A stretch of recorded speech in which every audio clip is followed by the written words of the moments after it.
నాకే ఎందుకు ఇలా జరుగుతోంది? నేను అడిగానా మా అమ్మని ఆవిడదాన్ని చేయమని?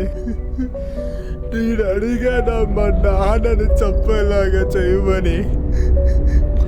ఈ మందు మీ అమ్మాయిలని చెప్పి నేను అడిగానా? నాకే ఎందుకు ఇలా జరుగుతుంది?